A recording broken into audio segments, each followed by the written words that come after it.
morte a cada 22 minutos, um atropelamento a cada 7 minutos. São mais de 40 mil mortos por ano, mais de 200 mil mutilados.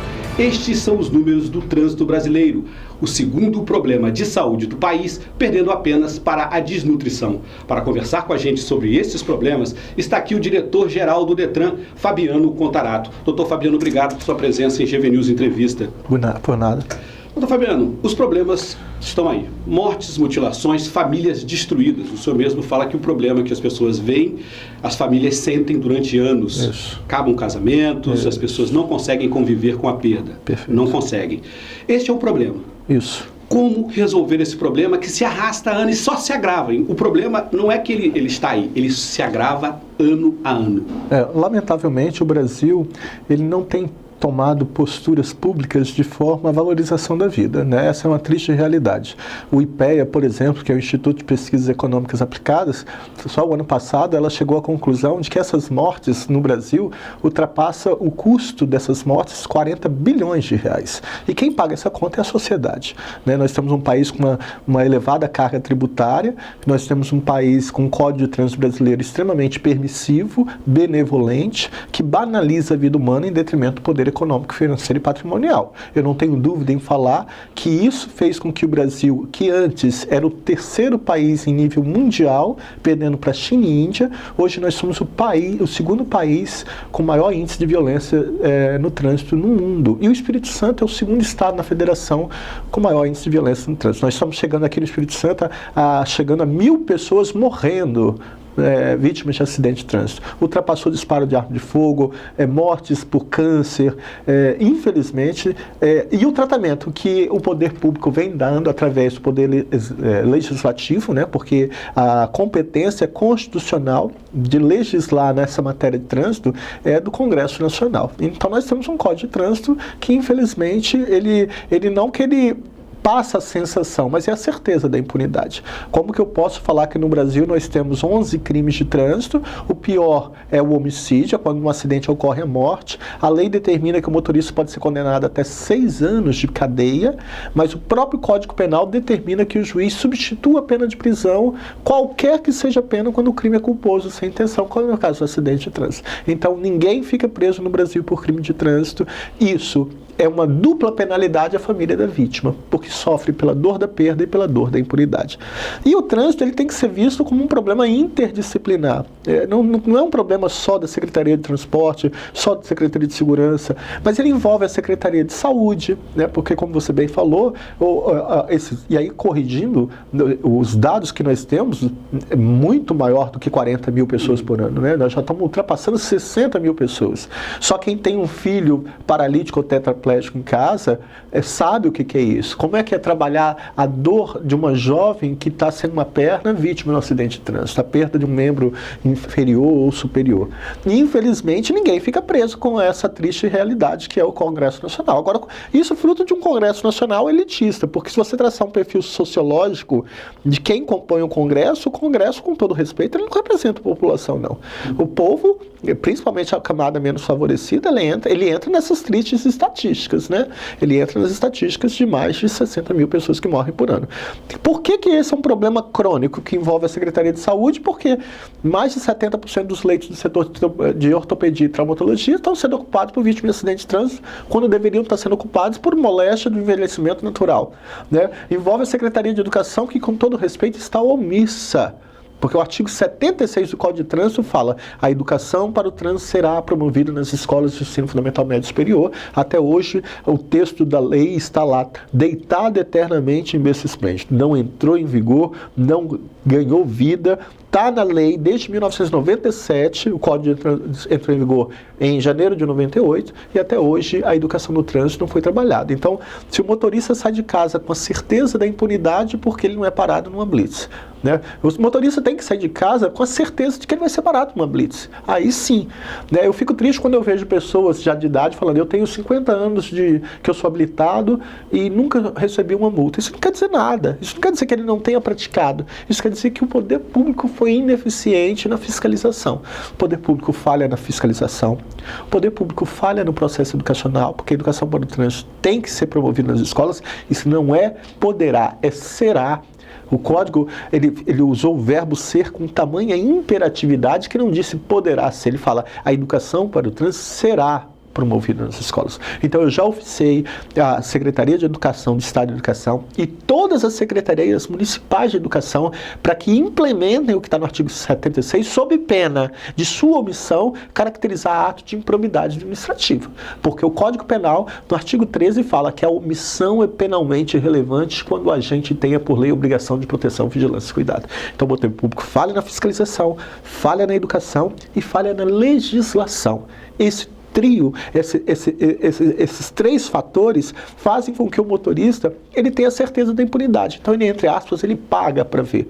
É necessário que a sociedade reflita e que o poder público faça o seu dever de casa para depois cobrar da sociedade um comportamento mais responsável na direção do veículo automotor. Essa é assim, o senhor está dizendo que há três falhas aí no poder público. Sim. E o cidadão? Ele falha também, ele falha muito, né? Aí a família, eu vejo, e aí eu quero fazer um alerta para quem estiver nos assistindo, eu fico muito triste quando eu vejo as famílias de classe alta. Eu acho que as famílias de classe alta estão renunciando ao poder familiar. O pátrio poder. Por quê? Eles estão transferindo para a escola, os filhos da classe alta, os pais, acham que ser um bom pai é botar o filho na melhor escola, de preferência de tempo integral. Transferindo para a escola aquilo que é inerente ao pai dar. A formação do caráter, a formação da dignidade, do decoro, da ética, da hombridade, da honestidade, são valores que a família tem que estar sedimentando como alicerce para o seu filho. Ela não pode transferir isso para a escola. A função da escola é educar no aspecto formal, né? Então eu vejo que os filhos da classe rica, ser um bom pai, entre aspas, é botar o filho na melhor escola, pagar um terapeuta de 15 em 15 dias, quer dizer, eles ficam alheios ao que realmente está acontecendo com o filho, ao passo que o filho da classe pobre, não. Ele acorda de madrugada com um pai que é motorista de ônibus ou que é pedreiro. Muitos desses jovens, eles vão com o pai para o local de trabalho, são auxiliares lá do próprio pai. A filha fica em casa vendo a mãe lavando roupa para fora. Eles estão muito mais presentes com seus filhos e isso vai incutindo outros valores nos seus filhos, né? Então eu acho que essa via de mão dupla, de um lado o poder público está falhando, mas do outro lado a sociedade civil também tem que ser mais participativa. Eu não posso falar para o meu filho, por exemplo, para não dirigir depois que ele faz uso do álcool ou de qualquer substância de efeito psicoativo, se eu dirijo alcoolizado na frente dele, né? Então esse discurso fica contraditório, fica contraproducente. Então é necessário que essa mudança de comportamento não seja só uma via de uma mão só. A via de mão dupla, de um lado o poder público tem a obrigação, porque isso está no artigo 144 da Constituição Federal, quando diz que a segurança pública é direito de todos, mas é dever do Estado. E do outro lado, a sociedade civil, porque ser cidadão não é apenas viver em sociedade, mas transformar essa sociedade. E é nesse contexto que eu estou, dentro do Detran, querendo dar uma nova imagem dessa autarquia, porque passou da hora dessa autarquia ser vista só como uma fonte arrecadatória. Eu acho que as instituições como o Estado, elas têm que ser mais humanizadoras, é humanizar a dor, é se colocar à disposição. Eu amo ser servidor público, porque servidor público é servir a sociedade com amor, né? É com legalidade, é com impessoalidade, é com moralidade, é com publicidade, é com eficiência. E nesse contexto, se a gente tiver oportunidade, nós vamos falar sobre o que eu pretendo fazer e já estou fazendo dentro do Detran, que eu acho de suma importância, que eu acho que a sociedade tem que ser mais participativa e cobrar mais. Nós vamos conversar sobre isso também, mas antes eu pedi ao senhor para fazer um pequeno calo aí nessa nossa conversa, que é a seguinte: o Congresso está discutindo a redução da maioridade penal, perfeito, né, para 16 anos, 14 anos, 13 anos. Isso passando, não há a possibilidade de algum jurista ou de algum advogado, ou de alguém dizer que um garoto de 14, 16 anos também pode tirar a carteira de motorista? Não precisa nem ser jurista, porque o código fala que para você estar apto a tirar a habilitação, você tem que ser penalmente imputável. Então, como a maioridade penal hoje é 18 anos, se ela reduz para 16, automaticamente ele vai poder tirar a habilitação. Então, isso não precisa nem entendimento, não. Vai ser automático. Vai ser automático. Talvez as pessoas que estão discutindo a redução da maioridade penal não pararam para pensar no reflexo disso no trânsito, porque a lei ela é clara. Um dos pré-requisitos é ser penalmente imputável, e a maioridade penal é 18 anos. Se ela reduz para 16, ele é penalmente imputável. Ele pode tirar a habilitação, ele pode pleitear a carteira nacional de habilitação dele, a permissão para dirigir veículo automotor. Quer dizer, e como essa faixa etária jovem que mais se envolve em acidente? Nossa Senhora.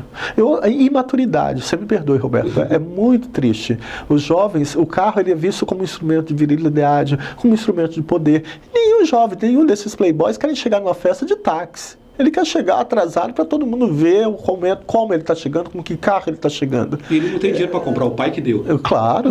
E o pior, né, quando a gente estuda em direito penal, né, eu só falo isso porque eu leciono, enfim, direito penal no ensino superior, e eu sempre falo que assim, a pena não passa da pessoa do delinquente. Mentira. Passe sim, né? Porque quando a justiça condena um jovem de classe alta que matou no trânsito e fala que ele tem que pagar, não vai ficar preso, mas vai pagar 10 cesta básica, quem paga não é ele, é o pai. A pena está passando da pessoa do delinquente, não é isso. O que eu quero, meu sonho enquanto cidadão é que primeiro que tivesse uma postura mais responsável do Poder Legislativo na matéria de trânsito.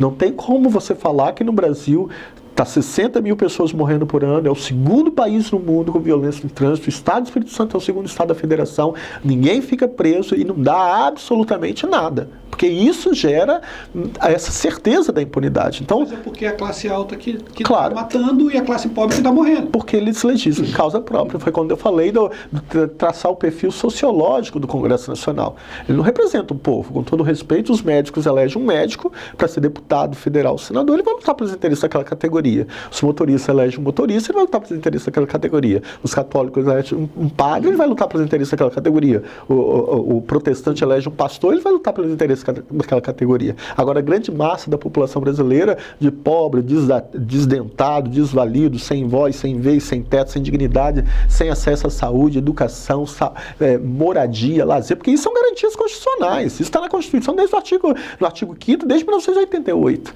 Né? Mas o que foi feito para implementar e dar vida a isso? Infelizmente, nada. E aí, Roberto, eu quero falar uma coisa, chamar a atenção. E aí, eu não estou fazendo apologia ao crime, mas quando se pratica um furto aqui, você tem uma vítima determinada. Agora, quando, por exemplo, um secretário de saúde desvia a verba da saúde, ele está matando milhões de pessoas. Porque a saúde é uma garantia constitucional. E os médicos do Sistema Único de Saúde estão se posicionando como semideuses para escolher quem vive e quem morre em condições subhumanas nos corredores dos hospitais públicos. Quando se pratica um roubo, você tem uma vítima determinada. Agora, quando se desvia a verba da educação, serão milhões de crianças que não terão acesso a uma garantia constitucional que é direito à educação. Quantos ex-secretários de educação, ex-governador, ex-secretário de saúde que estão presos por esses crimes que atingem uma universalidade de pessoas? Lamentavelmente não. Então falar que no Brasil todos são iguais perante a lei, sem distinção de qualquer natureza, raça, cor, etnia, religião, origem, pessoa portadora de deficiência ou idoso, isso é uma falácia, isso é uma mentira. No Brasil, uns são mais iguais que outros. Agora, voltando, fizemos o nosso calinho, lá demos a nossa volta, voltando ao Detran. Perfeito. Quer dizer, o que cabe nesse latifúndio de problemas para resolver? Quer dizer, o que o diretor do Detran pretende fazer para diminuir essa estatística e isso que está aí? Eu estava falando, eu preciso humanizar, eu preciso se abrir para as pessoas. Como o senhor está pretendendo fazer isso? Como o senhor está trabalhando nesse sentido? Bom, o primeiro ponto que eu acho importantíssimo é que eu sempre defendi que as instituições públicas têm que se derrubar os muros delas e interagir diretamente com a sociedade. E para isso, toda quarta-feira eu não atendo político, não atendo servidor, não atendo ninguém. Eu atendo a sociedade. Às vezes a pessoa está com problema na carteira, entrou com recurso, perdeu o recurso, está com problema de transferir um veículo, teve um problema de credenciamento, não importa o problema.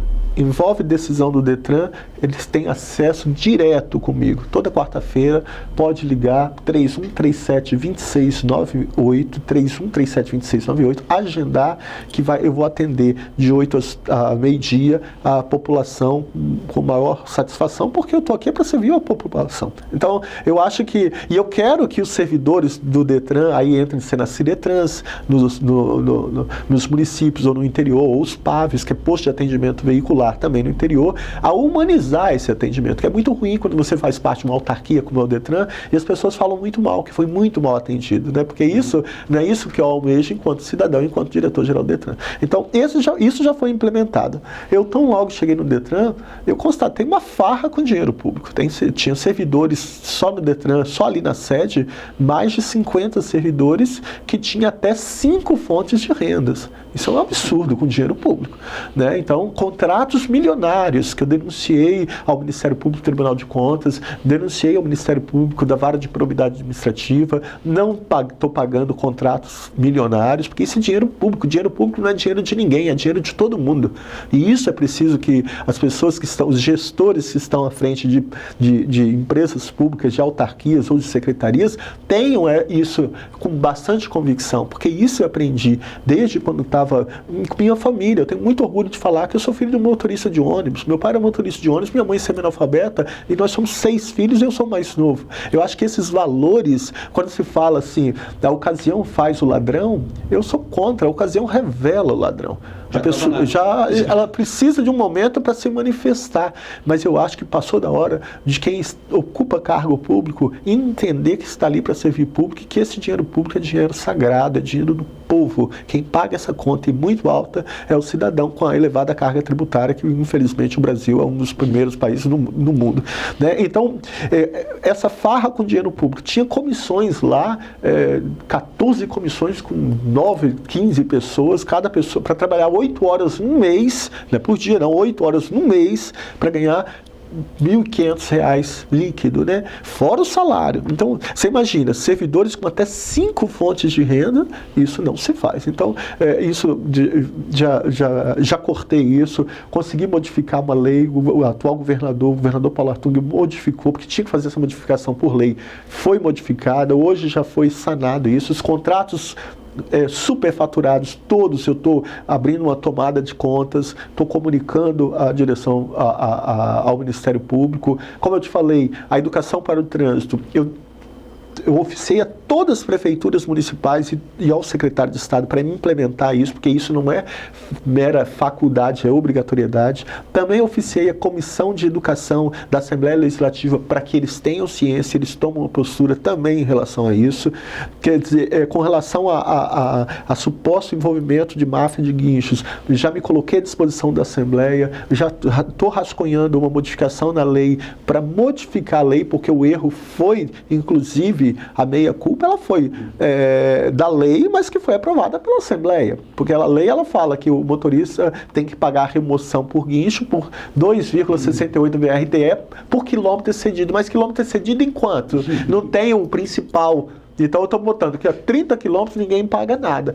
Então, essas modificações, elas vão ter uma repercussão muito positiva. Fora isso, nós temos um núcleo de atendimento psicossocial, que é atendimento psicológico para essas famílias, como você no início falou muito bem, né? A sociedade, às vezes, ela não tem dimensão do que é o problema de trânsito, porque não é a morte só em si ali, ela não se esvai ali. Existem essas mortes que eu chamo simbólicas, né? O pai e a mãe que sepultam uma filha, que depois de 3 meses, eles ficam buscando um culpado para o acidente. Aí a mulher fala, eu não falei que não era para você ter dado a moto pro nosso filho, porque ele morreu com a moto. Uhum. Então, a separação do casal, aquela morte do matrimônio é um desdobramento, né? O avô que sente a falta do netinho que morreu, ele entra num processo de depressão e pouco tempo depois vem a óbito. O filho que não estava no acidente sente a falta do pai que está separado, da irmã que morreu, e agora ele começa a mudar o comportamento usando cigarro, o álcool, ou a droga lícita ou ilícita, e essas mortes, que eu chamo de morte simbólica, dói tanto quanto ou mais do que a morte real. E elas não entram nas estatísticas. Essas estatísticas têm rosto, têm história, têm vez. Então, passou da hora. Então, hoje nós temos um núcleo de atendimento psicológico. Tem psicólogos no Detran gratuitamente. Então, eu faço um apelo aqui. Porque é difícil isso, tá, Roberto? É difícil você seduzir a família a querer falar sobre aquilo. A dor, ninguém gosta de revelar, gosta de guardar. Mas esse grupo ali não é para facar, é muito pelo contrário, é para demonstrar que ele tem como continuar seguindo em frente com dignidade, sem se culpar. E a ajuda de um profissional está ali. Todos nós precisamos de uma ajuda, sim. Então, eu acho o seguinte, nós temos que usar esse núcleo de atendimento psicossocial porque ele é de extrema importância para você tentar manter sua vida com dignidade. E eu acho que falta mais... Vai ser muito demandado pela quantidade de acidentes. Eu queria, né? Só que é difícil, porque as pessoas, elas não querem, elas só querem falar. Porque é muito complicado também. Eu sei que quando eu trabalhei na delegacia de trânsito, na hora que eu estou fazendo a liberação do vítima fatal, não tem nem como falar nada disso para a família. Eles querem ter um momento do luto deles. Aí passa-se um tempo, muitos pais não querem nem tocar no assunto, né? Agora, claro que quando a família tem uma condição financeira, ela busca, ela tem um apoio maior. Agora, infelizmente, como nós falamos daquela análise sociológica, as famílias, quem está morrendo, a maioria é pobre. E essas pessoas ficam dilaceradas pela dor da impunidade, pela dor da perda. E essas pessoas precisam de ter um acompanhamento. E eu faço esse apelo. Se você tem um parente, um colega, um conhecido, está vendo que ele está depressivo, está cabisbaixo, está precisando de orientação psicológica, olha, todos nós precisamos desse tipo de serviço. É gratuito e o Detran está ali de portas abertas. Nós temos ali um espaço circular onde as escolas podem estar demandando. Nós temos palestras lúdicas. Eu estou cobrando da diretoria técnica que o Detran vai até as escolas, porque passou da hora dessa autarquia ser mais humanizadora mesmo. E parar de ser vista só como uma arrecadatória, né? E outra coisa, a arrecadação, ela tem que ser, a destinação dessa arrecadação tem que ser cumprida que está no artigo 320 do Código de Trânsito, quando diz que toda receita arrecadada com as multas de trânsito tem que ser aplicada exclusivamente em engenharia de tráfego, de campo, policiamento, educação, sinalização, fiscalização para o trânsito. E é isso que eu estou cobrando. Essa arrecadação vai ter uma destinação responsável. Não estou... dispensa de licitação nem pensar. Abrir pregão eletrônico para, no Brasil, a livre concorrência, quem vai sair ganhando com isso, eu tenho certeza que é a sociedade. Doutor Fabiano, até que ponto a qualidade da formação do condutor é responsável por essa quantidade de acidentes que a gente tem? Muito boa colocação. Eu defendo isso, muitos me criticam quando eu falo isso, mas como eu te falei que eu leciono no ensino superior desde 1999, e eu presenciei uma coisa muito forte, muito bacana. O Ministério da Educação e Cultura, quando ele começou a fazer os provões nas faculdades particulares e públicas, para dar o conceito daquele curso, do conceito do curso de Direito, do conceito do curso de Medicina, e assim sucessivamente, as faculdades particulares começaram a lutar pela qualidade dos professores, pelo aparato material, pela biblioteca, pelas atividades de extensão, estímulo à pesquisa, a produção de trabalho científico. Então, buscou uma coisa que quando o MEC falou, eu vou fiscalizar, eu vou fazer prova nos seus alunos, como que eles estão saindo. Aí a faculdade começou a mudar o comportamento. Isso foi extremamente importante. Eu defendo que se fosse feito isso com os CFCs, que é a antiga autoescola, que hoje não se fala mais essa nomenclatura autoescola, se fala Centro de Formação de Condutores. Ou com a atual lei, que é a Lei 9.503/97, que é o Código de Trânsito Brasileiro, o Centro de Formação de Condutor, ele tem uma responsabilidade educacional muito forte. Ele está com status de academia mesmo. Então, o que eu defendo? Eu defendo que fosse feito o seguinte, vamos pegar os dados da delegacia de trânsito, quem são os motoristas que estão sendo indiciados por homicídio e lesão corporal, os dados do batalhão de trânsito, quem são os motoristas que estão praticando as maiores infrações no trânsito, os dados da polícia rodoviária, e vamos cruzar, da onde eles estão vindo, de que centro de formação de condutor eles estão vindo, para ir no final do ano ranquear quais são os CFCs que estão sendo oriundos, quais os motoristas oriundos de quais CFCs com maior índice de transgressão administrativa e criminal. Não que seja culpa exclusivamente, mas sim para trabalhar do que está acontecendo que possa melhorar e modificar isso, né? Então, por exemplo, eu estou querendo implementar para motorista infrator que tem que fazer o curso de reciclagem, a lei determina, a resolução do Detran determina que o Detran aplique uma prova para saber. Não basta você fazer o cursinho lá.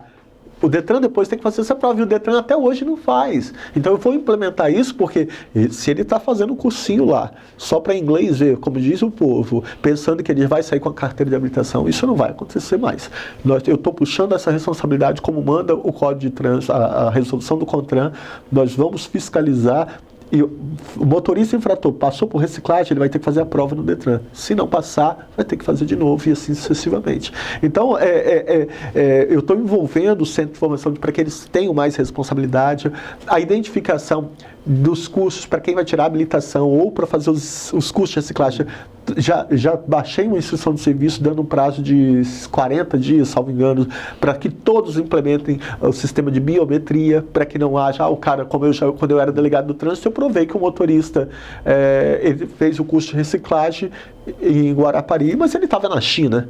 Como que pode ele estar lá e aqui, né? Então, para acabar com qualquer possibilidade de fraude, né, já vai ser implementada a biometria, a educação para o trânsito, eu estou cobrando isso, a fiscalização, já me reuni com o batalhão de trânsito, porque isso não é matéria do... Fiscalização não é responsabilidade do Detran, nós estamos ali para ser... cobrar é? Cobrar é isso que nós estamos fazendo, como parceiro para falar, olha, precisa intensificar a fiscalização, precisa trabalhar o processo educacional, Secretaria de Educação. E o Congresso Nacional tem que modificar. Eu fui convidado agora e vou participar, eu acho que agora em julho, o mês que vem, de uma audiência pública na Câmara dos Deputados Federais, porque eu fiz uma proposta de obrigatoriedade de coleta de sangue para as vítimas não fatais. Porque hoje, quando a pessoa falece, automaticamente é coletado sangue. Isso ajuda muito os motoristas, porque às vezes você atropela uma pessoa que está alcoolizada no meio da rua e ela vem a óbito. Se ela morrer na hora, vai ser feito o exame etílico e toxicológico no sangue e na urina. E aí, era muito comum, quando eu concluía o inquérito, eu atribuía a culpa à própria vítima. Eu falava assim, da análise da trilogia da culpa, saber, imprudência, negligência e imperícia, verifica-se que se culpa houve, essa foi tão somente da própria vítima, que por imprudência dera causa à sua própria morte, razão pela qual sugerimos ao Ministério Público que seja arquivado o presente inquérito. Isso, não tem como. Culpa não se presume, eu tenho que provar. Agora, e aí esse é um ponto importante que eu estou levando para o Congresso Nacional, já levei isso em Brasília, no Encontro Nacional dos Diretores de Detran. A pessoa que foi vítima de um acidente de trânsito, que entrou no hospital público ou particular, o médico já vai coletar o sangue para fazer os exames laboratoriais. Ele vai colocar um anticoagulante e vai remeter para o laboratório de toxicologia e o laudo vai ser condicionado a uma autorização judicial. Mas nós estamos preservando a prova. Porque se você atropela uma pessoa visivelmente alcoolizada e ela não vem a óbito no local, ela vem a óbito 2 dias depois, 3 dias depois, você já não tem mais a prova. E aí você volta para a regra do Código de Trânsito, que no artigo 29 fala: os veículos de grande porte serão sempre responsáveis pela segurança de pequeno porte, os motorizados pelos não motorizados, mas todos são responsáveis pela segurança dos pedestres. E aí é fácil você indiciar aquele motorista quando ele não deveria ter sido indiciado. Então essa medida que eu estou levando lá para essa audiência pública no Congresso Nacional é uma modificação extremamente positiva que, se acatado, quem vai sair ganhando com isso é essa sociedade, porque nós estamos preservando, não é contra o motorista, muito pelo contrário, vai ajudar muitos motoristas. É a busca da verdade real. Como aconteceu a dinâmica do acidente, em que circunstâncias estava aquele motorista, aquele pedestre, aquele ciclista, aquele carroceiro ou aquele carona que estava no veículo, que não faleceu no local, mas deu entrada no hospital. Então preserva-se a prova e quem vai sair ganhando com isso, novamente, vai ser a sociedade. Fabiano, a gente está conversando aqui já há um tempo, a gente já falou dos problemas, já falou das ações que o senhor está tentando implementar, e eu tenho uma pergunta para fazer para o senhor. O senhor está mudando uma cultura no Detran. Sempre foi um órgão arrecadador, um órgão que não se preocupava apenas em manter as coletas, multas, carteiras de motorista. Lamentavelmente. Tá? Que problemas o senhor está enfrentando por conta dessa mudança? No Brasil, mudar a cultura nunca é fácil, por menor que seja. O senhor está fazendo uma mudança radical. Que problemas o senhor tem enfrentado para fazer isso? Está sendo tranquilo? Não é tranquilo não, porque você acaba, as pessoas estão acostumadas a ter facilidades, né? Por exemplo, eu me deparei com um contrato milionário lá para divulgação de um protótipo de um jogo no smartphone que o Detran já tinha pago milhões e que a última parcela eu teria que pagar. E falei, não pago, não estou aqui, com dispensa de licitação, e já abri uma tomada de contas para ver e responsabilizar até essa verba que está ali. Então você começa, eu estou implementando a biometria em todos os CFCs. Quem não tiver vai descredenciar. né? Então você acaba incomodando muita gente, né? Você tem aí servidores que eu cortei, muitos servidores com 4, 5 fontes de renda. Você acaba, para mudar esse comportamento não é fácil. Você vê que a própria Secretaria de Educação, tanto estadual como municipal, não estão fazendo o dever de casa. Isso é muito sério. Volto a falar. Quem está nos assistindo, se tiver dúvida, é só ir lá no artigo 76 da Lei 9.503/97, que vai dar textualmente falando: a educação para o trânsito será promovida nas escolas de ensino fundamental médio superior. Que é só então, geração, né? Isso é de uma geração claro. Mas olha só, é fácil o raciocínio. Se o Estado fiscaliza, aumentando as blitz. E aí o que eu defendo, inclusive, Roberto, que eu tive no Rio, por que no Rio funciona? Porque a fiscalização ela é multidisciplinar. É para um vigiar o outro, sim. Não é só policiais militares ou policiais rodoviários federais, não. Você tem lá, a equipe é multidisciplinar. A lei seca no Rio de Janeiro não é nem vinculada a uma secretaria, é vinculada a um governo. Ela fica no Palácio Guanabara. Então lá, a equipe multidisciplinar, ela tem policiais militares, servidores do Detran, servidores da Secretaria de Governo, da Guarda Municipal, para um vigiar o outro. Eles ganham um jeton, nem todo mundo tem perfil para estar lá fazendo aquela abordagem, abordam todo mundo, doa quem doer, taxista, motorista, atores, políticos, quem quer que seja, porque é o princípio constitucional é que todos são iguais perante a lei. E você há de convir comigo, com todo respeito, quando é feito só por uma instituição, há a possibilidade da quebra do princípio da impessoalidade. Será que vai parar? Vou dar um exemplo da instituição da qual eu faço parte, que é a Polícia Civil. Se tiver uma blitz para fiscalizar veículos com suposta adulteração do chassi, feitos pelos policiais e delegados da Delegacia de Furto e Roubo de Veículos, se eu estiver passando, todo mundo sabe que eu sou delegado de polícia, qual a probabilidade deles pedirem para eu parar meu carro para olhar meu carro? Zero. Né? Agora, se for uma equipe multidisciplinar, não.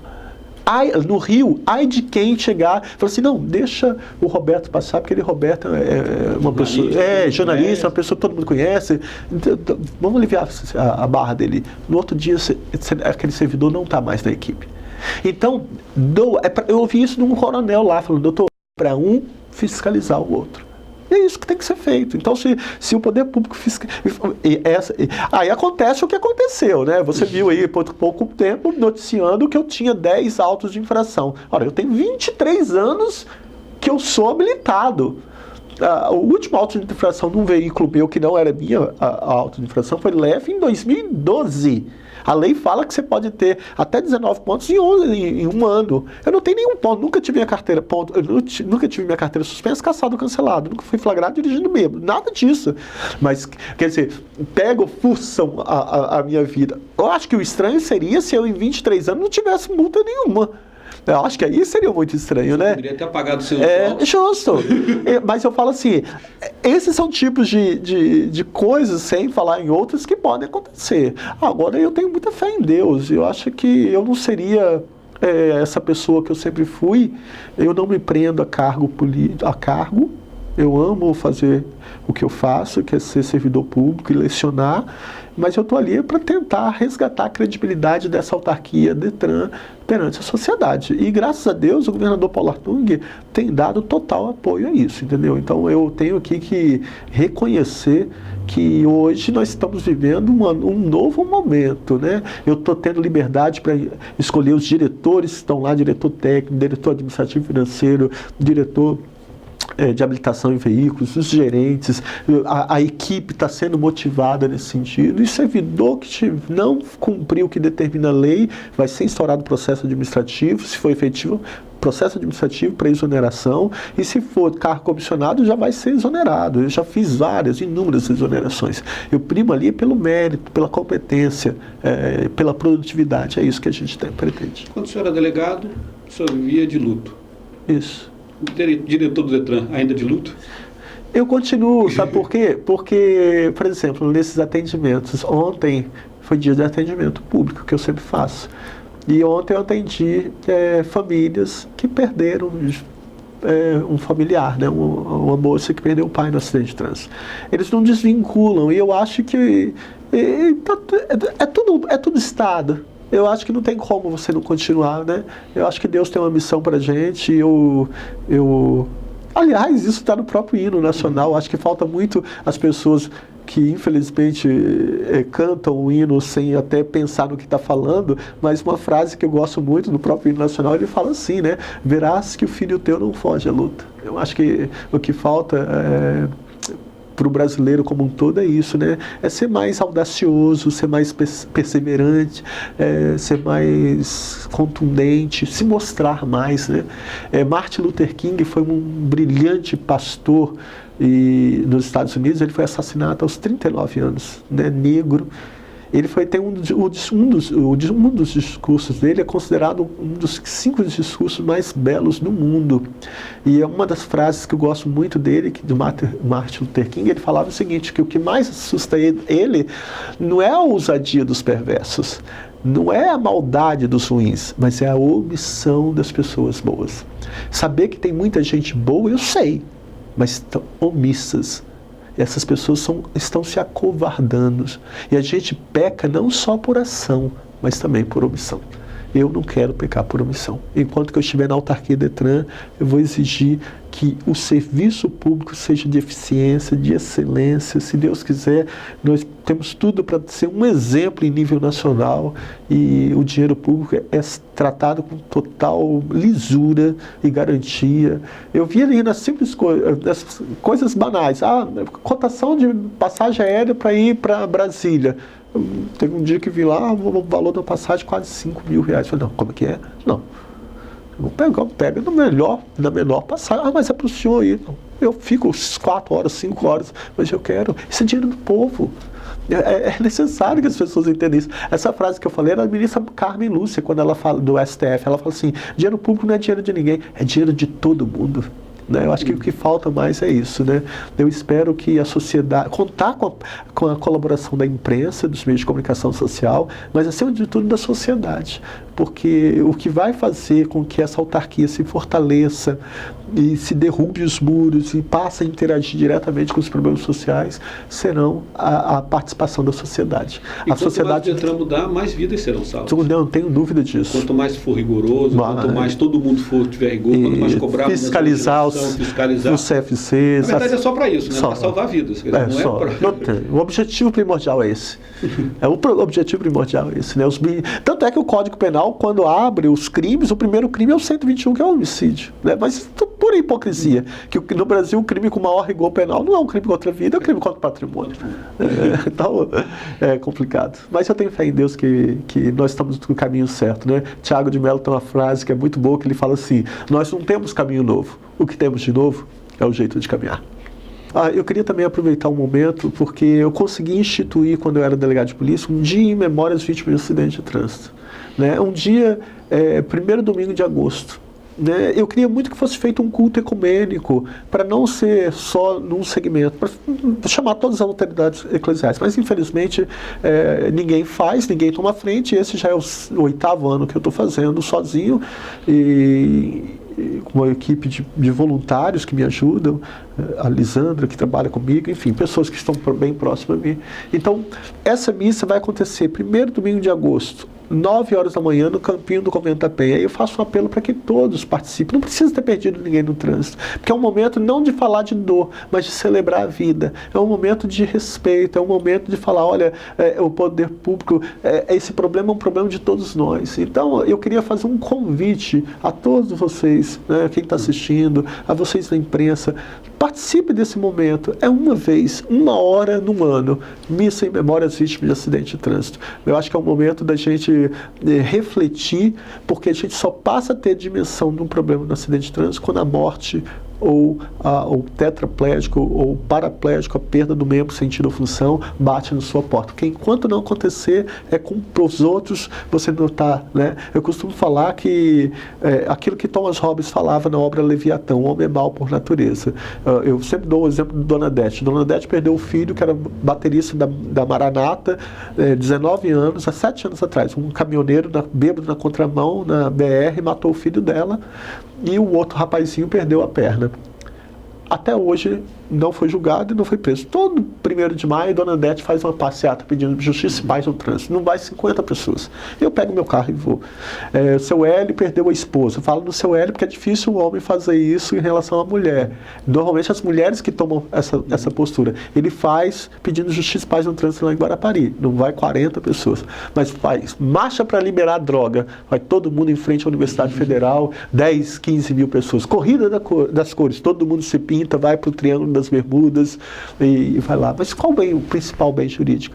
É a vida humana. Vamos refletir, porque ser cidadão não é apenas viver em sociedade, mas é transformá-la. Então eu faço um apelo para todos vocês comparecerem no dia 1º domingo de agosto, 9 horas da manhã, no Convento da Penha, no campinho do Convento da Penha, um momento de reflexão, de solidariedade, de amor, de preservação da vida humana.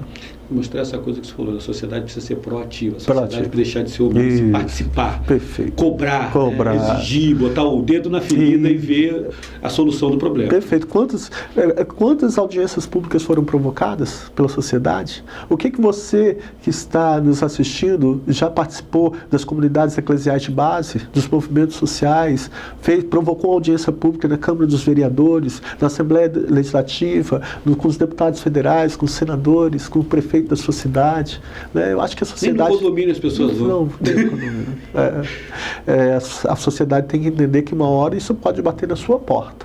E que, infelizmente, hoje no Brasil, em matéria de trânsito, o único condenado é a família da vítima, que sofre pela dor da perda e pela certeza da impunidade. Muito obrigado por sua presença aqui no GV News Entrevista, por essa conversa. Nós estamos abertos sempre para as informações do Detran, porque o objetivo nosso é o de todo mundo, salvar vidas. Nós queremos que as pessoas tenham informação suficiente para tomar boas decisões, para que possam ter uma vida melhor. Ok. Roberto, eu que agradeço e quero parabenizar a GV News por estar sendo esse instrumento de comunicação. Eu tenho um carinho enorme com os meios de comunicação, porque eu vejo que vocês têm uma responsabilidade social muito grande, né? E é muito bom você fazer parte. Eu estou aqui com total transparência, eu sempre fui assim. Sociedade pode... eu estou à disposição da sociedade e de vocês, porque é muito bom quando você vê profissionais que estão no meio de comunicação, que têm compromisso com aquilo que é o principal bem jurídico, tem que ser protegido por todos, que é a vida humana, né? Parabéns você e seu programa. Obrigado. Obrigado por assistir GV News Entrevista. A gente volta daqui a pouco com uma nova notícia. GV News, porque informação é coisa séria.